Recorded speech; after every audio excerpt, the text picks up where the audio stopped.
that way the customer service experience over the phone is just one part of their overall experience with the organization. So really, I mean, and this is really a great point. It's that it's all customer service. Your sales folks, your technicians, your manuals as it comes out. So it's out of box and not out of mind experience when you're trying to put something together. Absolutely. So every aspect of your business is customer service. Yes. How do you train your non-customer service people to understand that? Well, I think, like I say, we kind of went back to, yeah. I mean, John doesn't hire them. That's I meant people that don't give great service. I know what you mean. But yeah, I think going back to our phrase, every touch counts, we really promote that throughout our organization and making sure that everyone realizes, sometimes when you're not physically talking to the customer, you can kind of feel like you're removed from that. But we really put a strong emphasis on everybody understanding how their job touches that customer. Like I say, whether it's the shipping guy that's in the warehouse pulling that phone off the shelf and getting it out to the customer, or it's the accounting person that's making sure that a refund check gets to the person when they accidentally paid us $1,000 instead of $10 that month. So regardless of whether you're physically talking to the customer or supporting them in some other way, it's really, really important that you're doing your job so that the next person down the line is not impacted by what you did. Just to add to John, I think really the great organizations that I've experienced that have strong customer service have a customer touch point map as part of their cultural organization. So they know every touch point of their customer. One or two more questions, so don't waste this opportunity. Call our customer service line, press 2.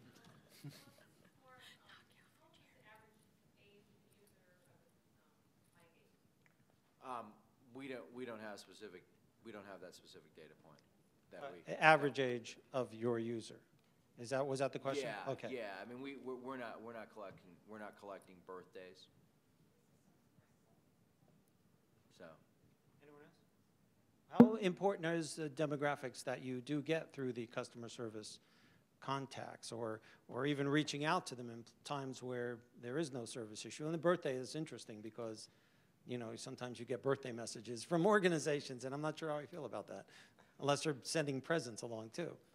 Yeah, we do collect demographics, but it's age depending our customer file, out there and outsource services, not by asking through customer service. So, but we do know the age of our customers. Jitterbug 73, bath lifts 83, PERS unit 79, roughly speaking. So, and then we use that data to help us select the media. Although since everybody's old, it's not that hard to figure media out. with big print. Yeah, exactly. Reader's Digest, large print does well. Okay. Any other? Okay. Oh, hi. You may have already answered this, I came in late.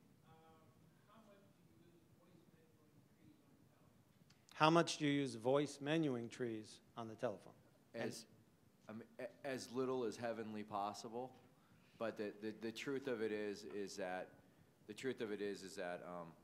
unless you have a room full of live people to answer phones, it's impossible to not have an IVR and actually have a large customer base. Our experience is let somebody get through the IVR as quickly as possible. We had a 37-second message on our call tree. It's down to, I think, about 18 seconds of getting the customer to where they want to go. We also have, we've experienced that because our agents aren't rushing anybody off a phone, we have people that are okay with leaving their number and getting a call back within 30 minutes or within an hour. As long as you fulfill, if somebody doesn't want to wait online, and as long as you fulfill, hey, you're going to get a call back in 30 minutes or an hour. And we have dedicated callback agents all day. We have dedicated inbound agents. We have dedicated online agents that are answering questions and stuff like that.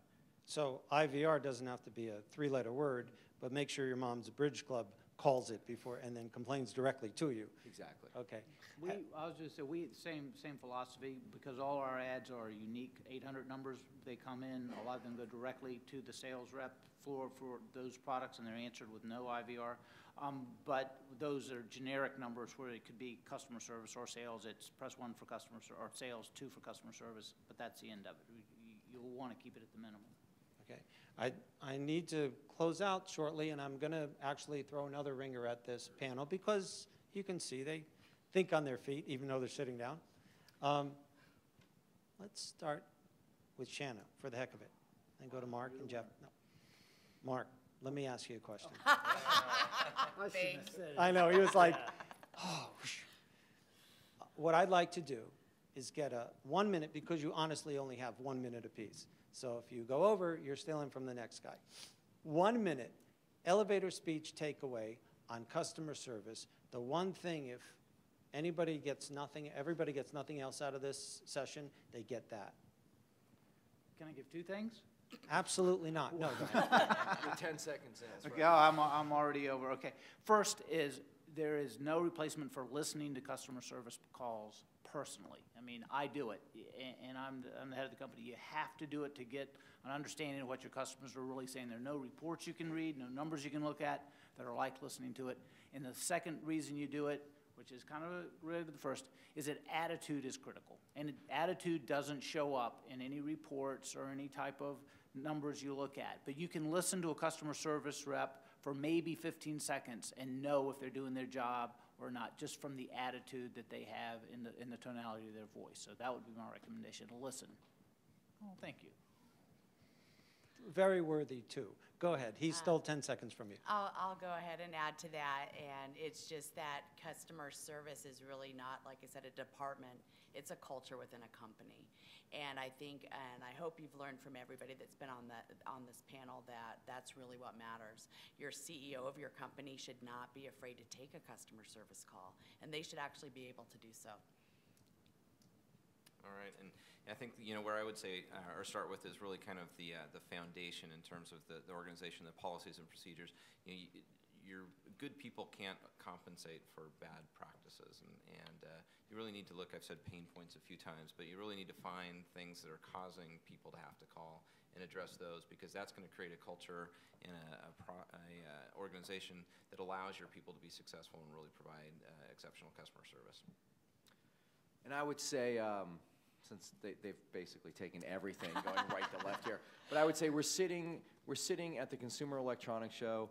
Everybody can walk around. Everybody can see. It's the greatest commoditized product.